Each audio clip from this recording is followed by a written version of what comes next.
Today we're going to use Gullfoss in a way that its manufacturers say to not use it. That's on 5.1 material with a stereophonic instance of the plugin. Let's see if that can work and create a good sound button even in multi-channel surround. Let's roll. All right, we're here in Pro Tools, and I'm very excited to be able to show you how to use Gullfoss in a 5.1 environment, even though it's only a stereo plugin. And in Pro Tools and in any other digital audio workstation, you're going to have to do a little Mickey Mousing of routing to get things to work. But I'm going to show you how to do that and hopefully change your religion with what this is like. Now, this process should only be done at the end, not during your mix. Once you have the mix done, you love it, it sounds great, this is when we want to add this in. So I've got a little piece here I want to use as an example from a pilot we were working on called Blade of Honor. You want to make sure you have headphones on because we're doing the 5.1 in a binaural environment, and if you're listening to it at speakers or anything, it's just going to sound awful, actually. It doesn't matter what kind of headphones you want to use, that'll work no matter what. The better the headphones, the better the result. But let's take a listen to what this sounds like in 5.1 with Gullfoss off. Yeah, what about those fighters? Leave them to me.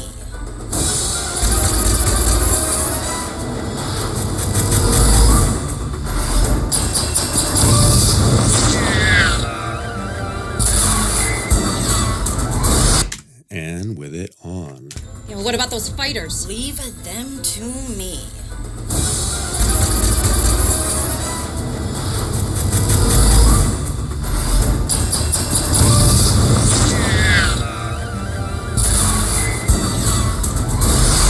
And just to show you the difference, this is, we'll go from regular stereo to the surround just so you can hear it. So here is the stereo, regular stereo. Yeah, what about those fighters? Leave them to me.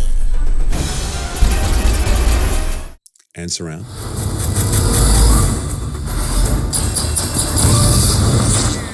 Stereo.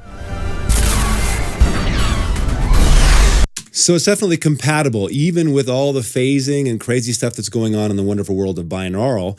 And, you know, they say don't do what we're about to do, but it works, I promise you. Let's dig in. So let's briefly talk about routing. Now, in your mix, you're going to have all the channels in the world, and hopefully you're having them come down to some kind of a bus, like all the dialogue channels going to dialogue bus, all the music and sound effects going to a music bus and a sound effect bus, so that you can have maximum control in your mix. From there, you'll want to route those to your 5.1 print master or whatever. And that's what we have here. We've got the dialogue, sound effects, and MX buses being routed to a 5.1 mix. Normally from there, it would go to the master output and you would let it go. But in this case, what we need to do is actually split those out into left and right front, left and right surround, and then mono center and mono LFE. So we're going to run 4 instances of Gullfoss independently, and that's what we have here. I'll show you the I/O setup, and you can do this in Pro Tools this way, or any digital audio workstation, however it works for you.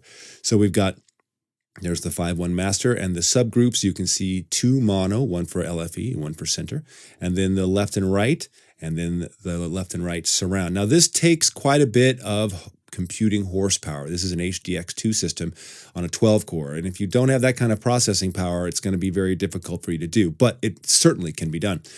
Now, once we're here, hopefully you've already done your LFE roll-off, which is what we have done here, just a little happy roll-off. We're going to instantiate Gullfoss on each channel. We're going to go, in this case, to native or AU or VST, depending. And this is the Gullfoss stereo.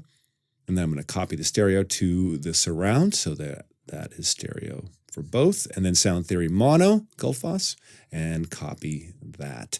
Now from here, these then go to your master output. Now that's not what we're doing here because we're doing binaural, and don't worry about that. Spatial Audio Designer requires some special hardware under the hood here, if you will. All right, so let's just take a look at the left and right channel, and I'm going to open up the Spatial Audio Designer plugin so that I can have control, and we'll solo left and right. I'm going to do a little musical chairs with the window so we can see everything. I'm going to go to a sound effects intensive place here. Let's see what happens. So we've got the LEDs working down here, no big deal. What are all of these things up here? Well, these are the 5 basic parameters that makes Gullfoss work. Recover, that's this right here. Recover, and they all do so many things. The basic layman's term, easy way to describe it, is that Gullfoss allows recover settings to boost frequencies that your brain might otherwise want to hear more of. I know it's a little weird, but that's the simple way of looking at it. Now, tame is the opposite. It cuts frequencies that might be too loud for your brain or whatever. And again, this is a very simple example, a simple explanation. Bias, when you have settings on both tame and recover, allows you to bias yourself towards one or the other setting. Brighten allows for a really great high energy, high frequency edge to be added to the sound when recover and tame are activated. They don't do anything. If neither of these are on, neither bias nor brighten do anything. And boost, the last of the three Bs, whether recover and tame are being used or not, adds a beautiful, very intelligent loudness contour. So a lot of high frequency, high boosts. It's not just on, it's really smart, and a lot of sub lows, which it's great for hip hop and all kinds of other things. But in our case, we're going to use it for the 5-1 mix on a multimedia project just like this. So let's try this out here. We're on the stereo mix.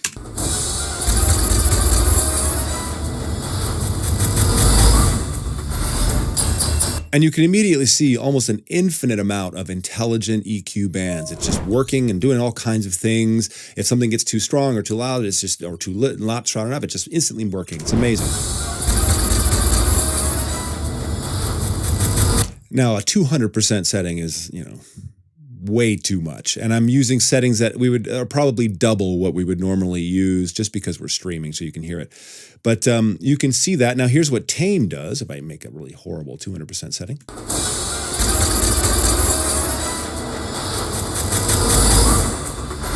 Exactly the opposite. It's kind of cutting down things that might be poking through a little too much. Now with tame, brighten becomes very powerful.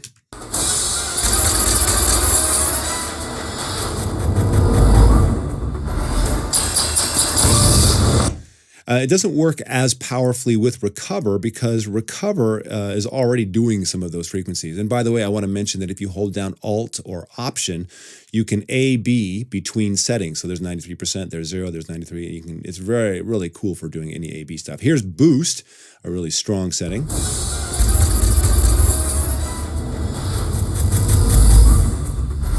Beautifully intelligent, not too much, not too little. Obviously, that's a huge setting, and works without recover or tame present. So for this, we don't want to change the mix. We don't want to do any overt mastering, but we do want to add the sound good button effect, if you will, to all bands, all channels of the mix. So I'm going to add just a little bit, like 70%, which is a lot in normal rules, but because we're streaming, just so you can hear it, I'm adding that much. Off.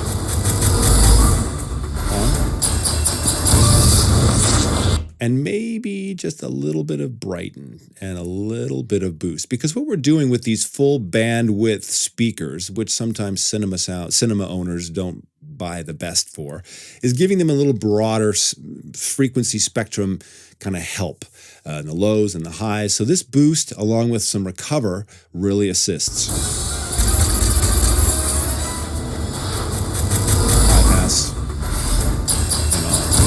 So it's a very subtle thing in that front left and right. We want to be careful with left and right. And so when we go to surround, and I'm going to solo the surround, because we're adding Gullfoss to the fronts, we want to actually add more to the surrounds. Otherwise, what happens is they kind of get lost. So we want to add the boost again. We want to add some more brighten, and we want to add more recover. Maybe even, well, again, this is double what I would normally use, but 90%.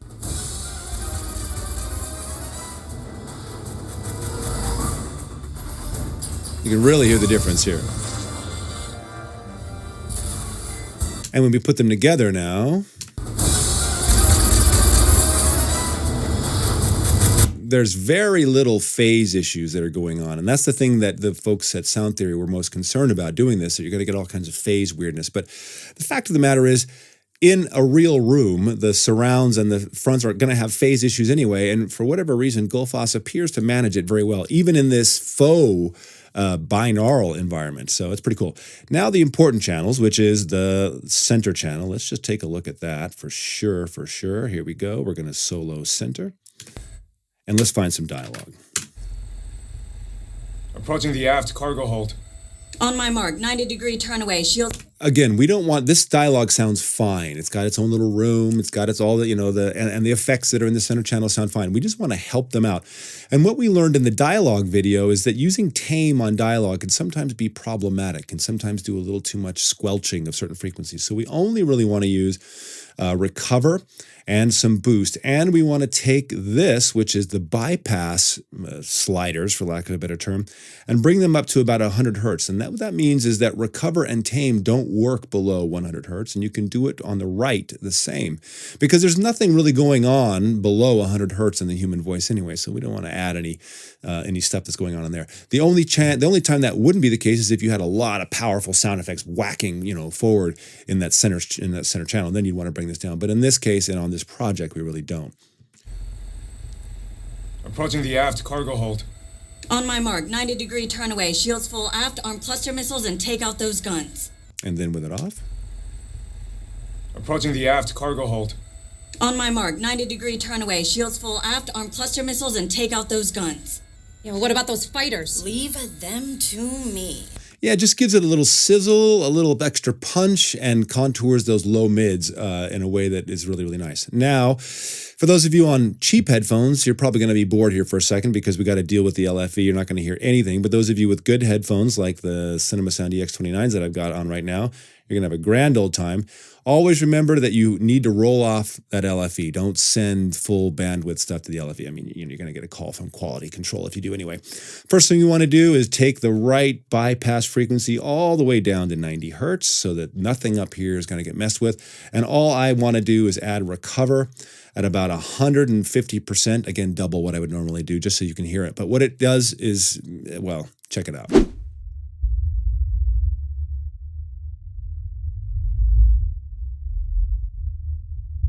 Boom. Boom. And it just adds a thump to it. Now, if I turn it off,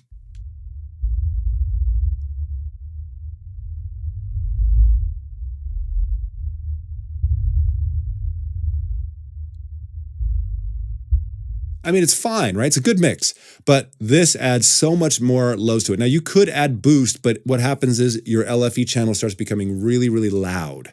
And it basically changes the whole level of the LFE, which is not what we want to do. We want to have an intelligent, subtle change, a little tightening of that LFE channel. And it works really well if you have the opportunity to put music in the LFE, which I don't normally recommend, but if you had to, it does a really great job of that. So now we've got Gullfoss on all channels. Let's remind ourselves what this sounds like. After I unsolo.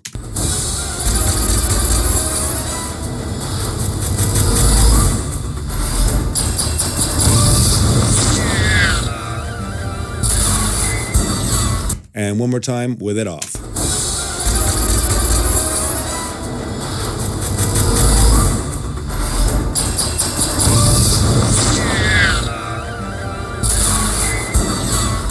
There's no comparison. There's night and day. Let's check out one that's just dialogue only, and so you can hear some ambiances in the background. Here's it with it off. Didn't cut down women by the billions. Commander? Sir? And remember to listen to that Foley. Now listen to the Foley. Didn't cut down women by the billions. Commander? Sir? Ooh, it's so nice. That Foley is just so beautiful in there. And it's just because we're adding this very intelligent work, the super horsepower that's going on underneath the hood. Now you can also automate this. What? Yeah, if you needed to go from scene to scene, it does a really good job of doing that without zipper noise. Check it out. So this is just Pro Tools centric, and I'm going to use a horrible setting, but just so you can hear it, we're going to turn up tame and brighten quite a bit. We're going to go here, and every digital audio workstation, it's same. It's different, not the same. And we're going to go tame, and now these are automated settings. Am I on the center channel? I am. And now we're going to put this into latch.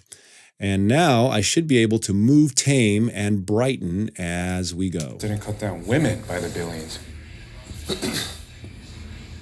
Commander? Sir?